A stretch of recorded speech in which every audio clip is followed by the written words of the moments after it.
I think some of the fans are very upset when I say that it's a character and I'm playing a part, you know. So.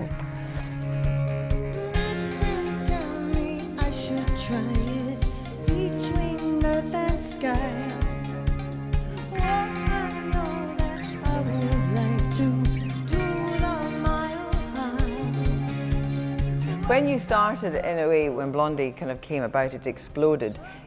You weren't an ingenue there. It seemed you'd come out kind of fully formed. I wasn't really an ingenue. Exactly. You knew what you were doing. Were you aware that you were completely different to anything anyone had ever seen? I guess so. You know, I certainly had an idea about, what I wanted to do. But I also feel that a lot of the girls that, had strong persona and ideas, somehow didn't get past a certain point, We were very much in the moment back then. I don't know if we were aware of what the effect was as much as in retrospect. There was a certain kind of incredible detachment. It was that you were there was kind of effortless coolness, I think, to that it was a very... Inside it was trauma. Trauma. Every minute was trauma.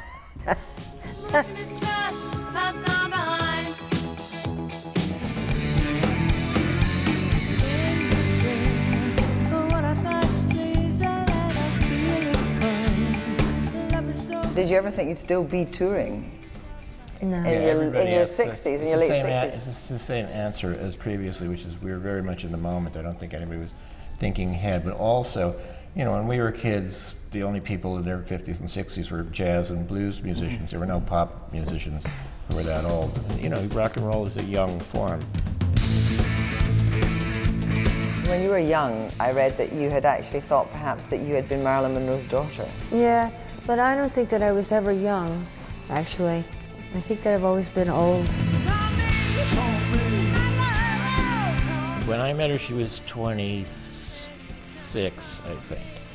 And there was a really big deal when Cream magazine outed her as being 33 years old in the beginning of our career, and that was like, whoa, I just flashed my underpants and away you went. Took care of that.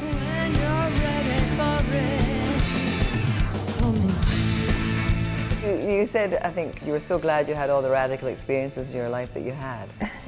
Does that also include you've talked about this a lot, I know, but the kind of the drugs period? Are you glad in a way you had that? Is that still something you don't regret? I think I regret certain aspects of it, for sure. But it's part of, definitely part of the culture and the times. And I certainly think I was, of a mind to experiment. And I think that I still am, perhaps not in the drug world, but I think experimentation and trying things is something that's deeply rooted in me.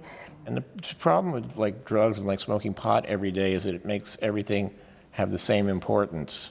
The little things are as important as the big things, and I don't know if that's a good mental state to be in. Chrissy. Chrissy. What are we doing next? Chrissy. What? Chrissy.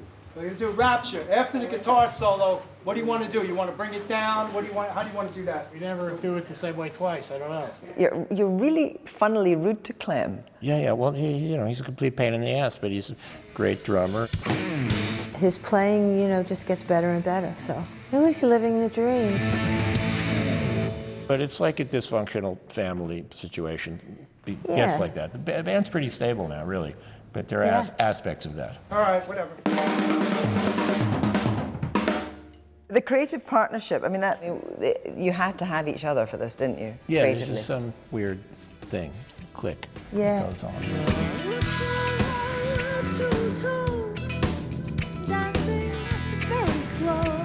And so when you actually split up romantically, did it not make any difference at all to your work?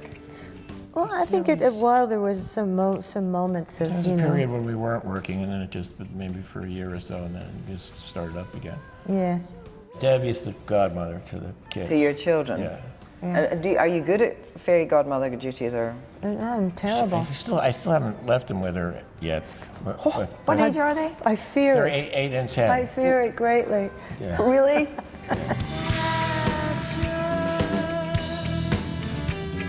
You've had a life in rock and roll. Do you feel that you're a lifer? That has been, in a sense, that has been the entire focus of your life?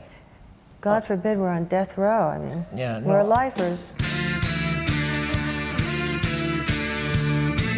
You know, I don't know if we'll retire ever. I keep hearing that, you know, as soon as you retire, you're dead in 5 years. You got to keep working. So,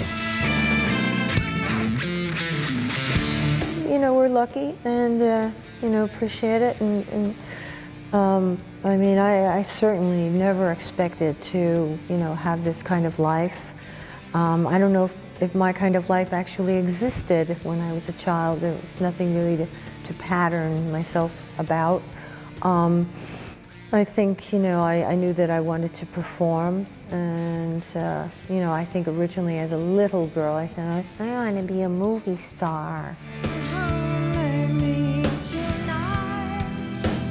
My ideas probably were always very visual, and that I think has attributed to me, you know, sort of creating this Blondie persona.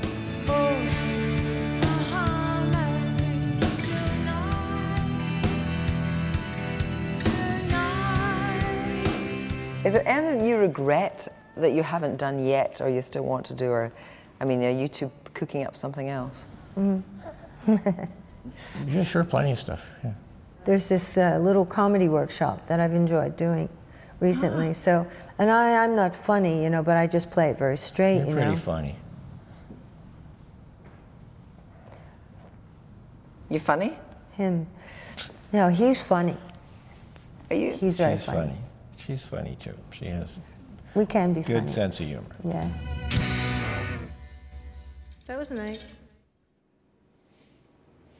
That was Kirsty talking to Blondie. You can see the full Blondie Maida Vale sessions if you press the red button on your remote at the end of this programme. It's on iPlayer 2. Well, that's it from us.